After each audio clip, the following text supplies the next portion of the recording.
আসবিনা, আমি প্রথমে একটু আলোচনা করে দিচ্ছি। তোদের সিলেবাসটা সবার কাছে জানা আছে যে প্রথমে তোদের অলংকার একটা থাকবে পরীক্ষার জন্য, তারপরে 5টা ঠাটের অনুশীলন, 5টা ঠাটের নাম দেওয়া আছে: বিলাবল, খাম্বাজ, কাফি, আশাবরী আর ভৈরব। আর ছিল কিছু সংজ্ঞা, ঠেকা কাকে বলে, সোম কাকে বলে, তালি কাকে বলে, খালি কাকে বলে, 4টে। আর এদিকে ছিল স্তোত্র, পঞ্চমাত্ম যেটা করাচ্ছি, আর গান ছিল উঠো ভারত। এই ছিল। তো আজকে তোদের একটু আমি ঠাট নিয়ে আলোচনা করব। 10টা ঠাট তোরা আগের সেমিস্টারে পড়েছিস। 10টা ঠাটের মধ্যে 5টা ঠাট তোদের গেয়ে শোনাতে হবে। 5টা ঠাট গেয়ে শোনাতে হবে। প্রথম বিলাবল। বিলাবল ঠাটে কি লাগে? কথা বলবি না। বিলাবল ঠাটে কি লাগে? শব্দ শুদ্ধ সব, সেটা গেয়ে শোনাতে হবে। আমি যখন বলবো তখন পরীক্ষা গেয়ে শোনাতে হবে। কিরকম শোনাবি? সা সা রে গা মা পা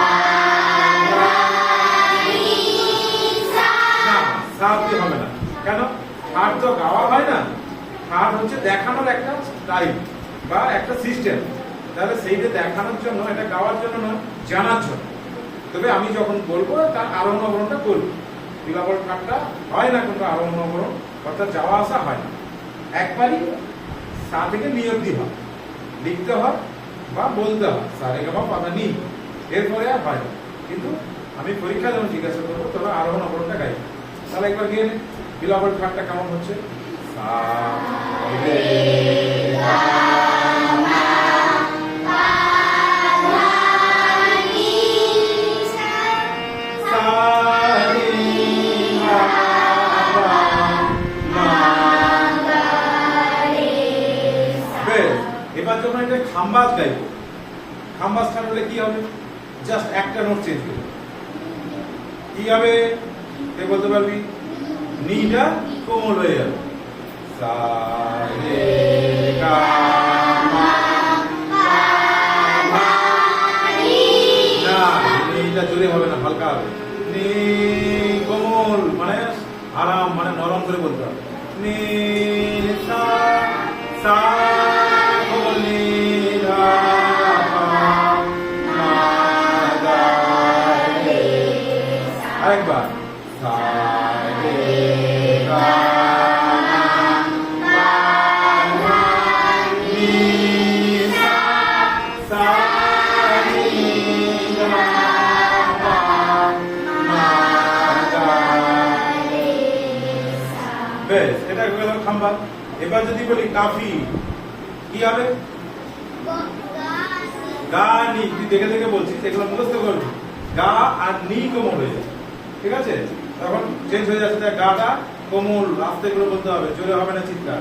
সা রে গা গা মা পা গা নি সা সা রে গা মা মা গা রে সা। আরেকবার সা রে গা মা পা গা নি সা সা রে গা মা মা গা রে সা। তাহলে এটা কি গেল? কাফি। এবার যদি আশাবরী বলি,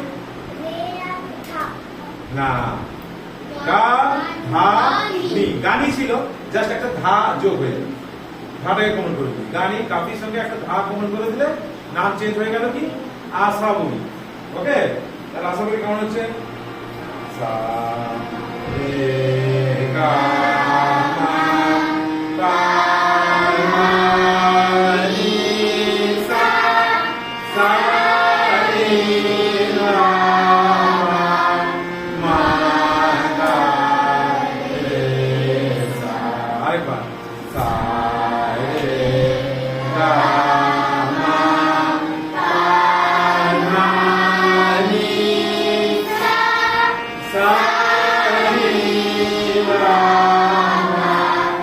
মা গা রে সা। দেখ, তাহলে প্রথমে গেল শুদ্ধ, বিলাবল হয়ে গেল। একটা নি কোমল থেকে কি হয়ে গেল? বাস হয়ে গেল। আবার গা যোগ করে দিলাম নির সঙ্গে, গানি কোমল হয়ে গেলে কি হয়ে গেল? কাফি হয়ে গেল। আবার একটা ধা কোমল নি গানির সঙ্গে যোগ করে দিলে কি হলো? গাধানি যোগ করলে আশা বলি। এবার তিনটে বাপ রে আর ধাটাকে মানে নিটা উড়িয়ে দিলাম, মানে একটা একটা করে এদিক ওদিক করছিল। গাধানি ছিল, আশাবাড়ি ছিল। এবার নিটাকে দিয়ে শুদ্ধ করে দিলাম। শুদ্ধ করে দিতে কি হয়ে গেল? নাম হইল, চেঞ্জ হয়ে গেল। এবার রে কোমল করে বলছে, রেটা গম্ভীর করে বলবি, রেটা গম্ভীর করে বলবি। এই সা রে, গম্ভীর হচ্ছে না? সা রে গা মা পা মা নি সা, সা রে গা মা না মা গা রে। আরেকবার সা রে গা মা পা মা নি সা, সা রে গা মা গা রে। তাহলে পাঁচটা একবার করে দেখ, ছবির মতো করে দিচ্ছি, একদম মুখস্থ করে নে। সবগুলো শুদ্ধ সরলে মিলাবো। একটা ডি কমন করে দিলাম, বাকিগুলো শুদ্ধ বাদ হয়ে গেল।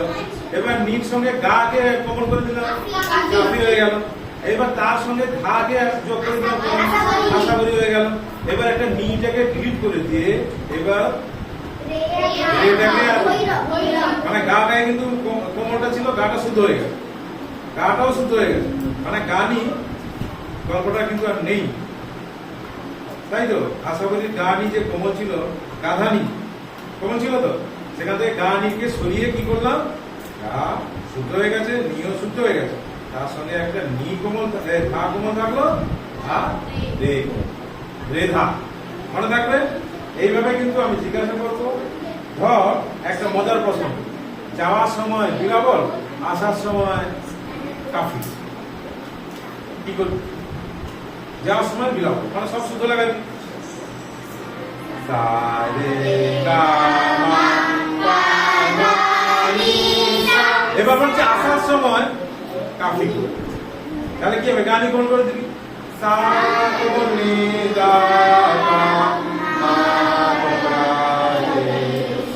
আর সময় কি করতে হবে? দুটো হয়ে গেল, বুঝতে পারলি? এগুলো বুদ্ধি, মানে তোদের বুদ্ধি একটু লাগাতে হবে। আবার বললাম কখনো কাফি যাচ্ছিস, আশাবাড়িতে লাগাবো, কাফি যাচ্ছে। সা রে গা মা পা মা নি সা, আশাবাড়ি যখন আসবি সা রে গা মা মা গা রে। বোঝা গেল? এই যে মজার মজার প্রশ্ন এইভাবে হবে, তাহলে এই সিলেবাসে এই ধরনের প্রশ্ন থাকবে। ঠিক আছে? নতুন পড়া এই জন্য আবার আমরা প্র্যাকটিসে চলে যাবো।